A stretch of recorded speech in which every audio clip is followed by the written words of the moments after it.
Can you believe what you have been seeing on CNN today, ladies and gentlemen? Can you believe it?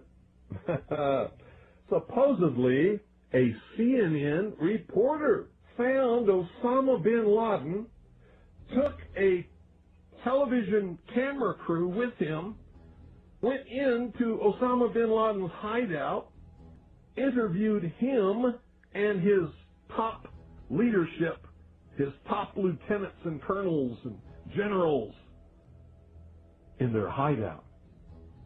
This is a CNN reporter with a camera crew.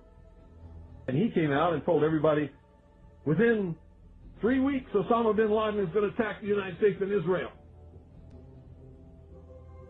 Now, don't you think that's kind of strange, folks?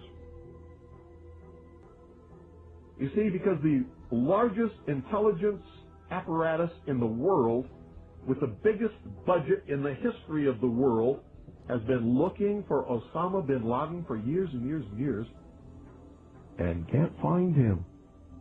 A reporter from CNN and his little camera crew got in to Osama bin Laden's secret hideout and conducted an interview. If you don't believe me, tune into CNN. They're probably running it right now as I'm speaking. And if you believe it, you are one of the stupidest jerks that ever lived on the face of this earth. Whatever is going to happen that they're going to blame on Osama bin Laden, don't you even believe it. When in hell are all you people going to wake up? Falls under fair use as it's a parody. If you don't have a sense of humor, go.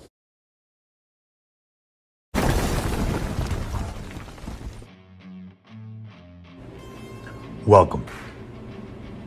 Is this my reality? Is this your reality?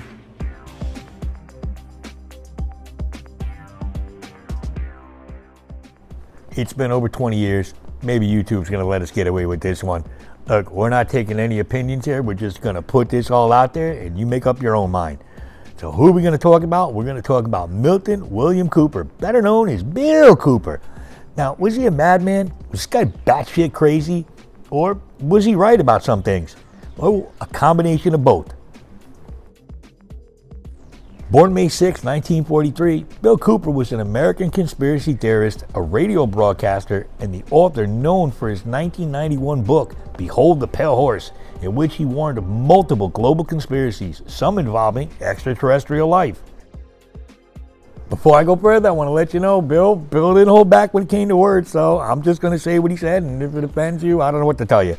Cooper also described HIV/AIDS as a man-made disease used to target blacks, Hispanics, and homosexuals, and that a cure was made before it was implemented. He's been described as a militia theoretician, whatever that is. Cooper was killed in 2001 by sheriff's deputies after he shot at them during an attempted arrest. Now, much is known about Cooper's background and his education beyond the information supplied by him. He claimed to have served in the United States Navy and the United States Air Force, both, and Naval Intelligence, all three, until his discharge in 1975. Hit that like button, hit that subscribe button, smash that notification bell, because the CIA is about this close to coming and taking us away.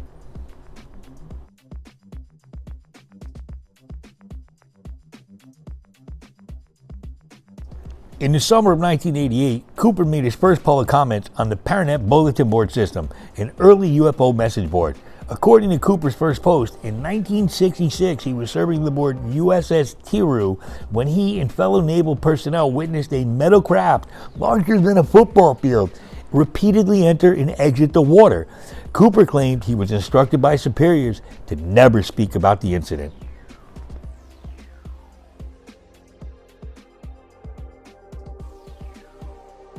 Then, in 1991, Cooper wrote and published Beyond a Pale Horse.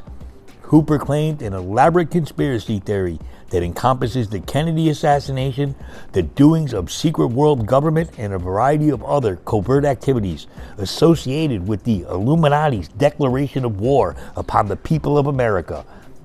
I don't think he's that far off there.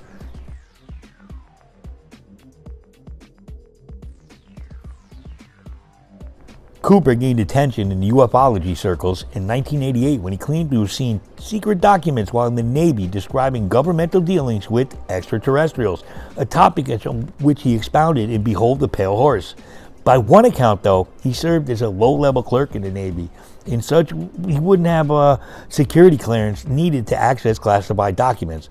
UFOologists later asserted that some of the material Cooper claimed to have seen in Naval Intelligence documents, they were actually plagiarized by Cooper from their own research.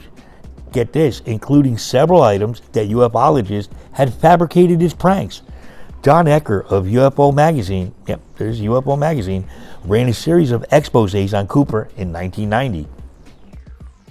Cooper linked the Illuminati with his beliefs that extraterrestrials were secretly involved with the United States government, but later he retracted these claims. He had accused President Dwight D. Eisenhower of negotiating a treaty with the extraterrestrials in 1954, which supposedly allowed the aliens to abduct humans in exchange for technological assistance. I never understood that. I don't understand why they would need to abduct humans if they're that smart and they're that technologically advanced. They'd take one of us and just keep cloning us. They wouldn't need to keep doing that, but I digress. Cooper then claimed that Eisenhower had established an inner circle of the Illuminati to manage relations with the aliens and to keep their presence a secret from the general public. Fallen angels. Cooper believed that the aliens manipulated and or ruled the human race through various secret societies, religions, magic, witchcraft, and the occult, and that even the Illuminati were unknowingly being manipulated by them.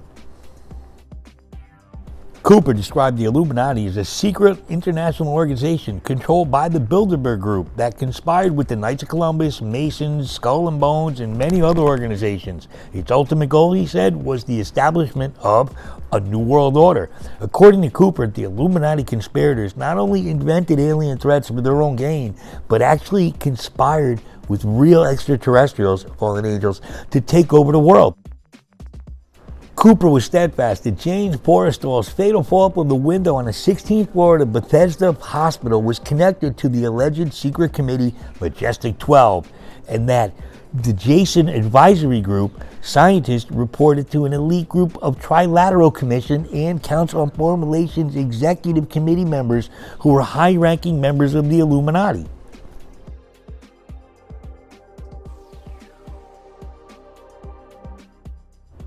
From 1992 until his death in November 2001, Cooper originated his radio show, The Hour of Time, from a studio in his house at the top of a hill in the small white mountains of Eager, Arizona.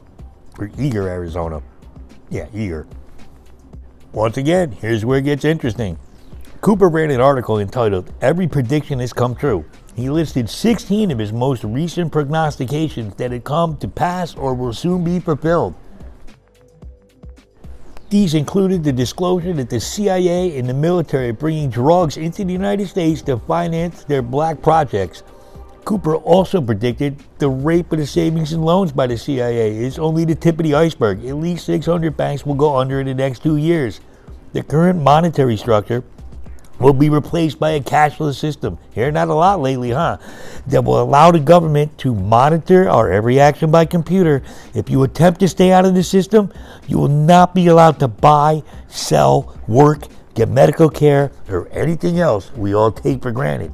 Sounds like the mark of the beast, but whatever. 8 full years before the Trenchcoat Mafia murders at the Columbine High School, Cooper wrote, quote, the sharp increase of prescriptions of psychoactive drugs like Prozac and Ritalin to younger and younger children will inevitably lead to a rash of horrific school shootings. These incidents, he said, will be used by the elements of the federal government as an excuse to infringe upon the citizenry's Second Amendment right. I heard that. Then, on June 28, 2001, commenting on a televised interview of Osama bin Laden at his hideout in Afghanistan, Cooper claimed that bin Laden would soon be blamed for a major attack on a U.S. city, a very large U.S. city. He said, but don't you believe it? Immediately after the attacks on September 11, 2001, he predicted the U.S. would soon be at war in 2 or maybe 3 countries. And it was soon after that Cooper's final prediction came true. What was Bill's final prediction? Well, quote, "They're going to kill me, ladies and gentlemen," he told his audience. "They're going to come up here in the middle of the night and shoot me dead right on my doorstep." And around midnight on November 5th, 2001, less than 2 months after he exposed 9/11, that's exactly what happened.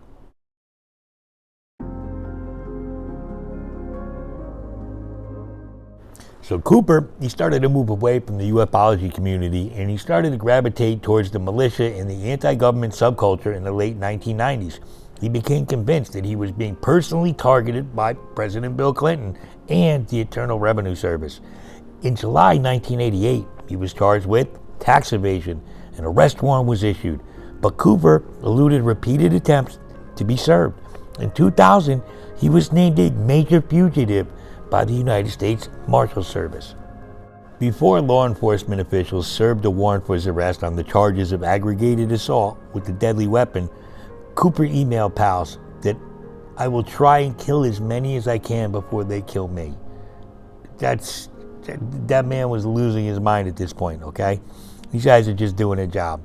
He almost succeeded. After shooting a sheriff's deputy twice in the head, Cooper was killed by police on November 6th. The deputy survived.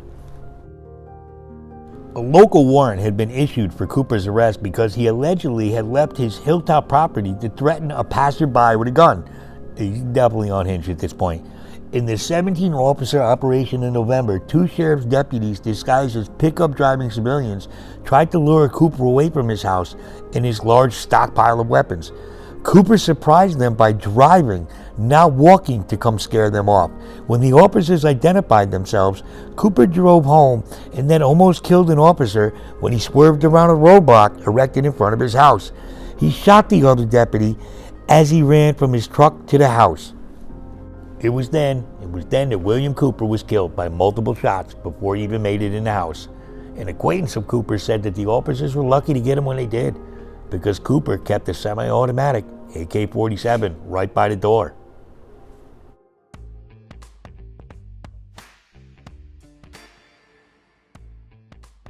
"I am no prophet.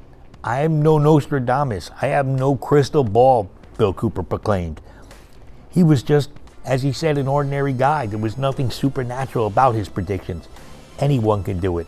His quote, "Listen to everyone, read everything, believe nothing, until you can prove to yourself whether it's true or false, or whether it's lies between many shades of gray. If you can't do this, if you cannot do this, or you're just too plain lazy to do this, then I can assure you that you will march into the New World Order as a docile slave." Was Bill Cooper batshit crazy? Oh yeah, he was crazy. But was Bill Cooper right about a lot of things? Oh yeah, he was right about a lot of things too. Only in this reality. Let us know what you think about Bill Cooper. Leave a comment down below. Leave an idea. Is there anybody you want us to talk about? I think that's all we got for today. Let's get the fuck out of here.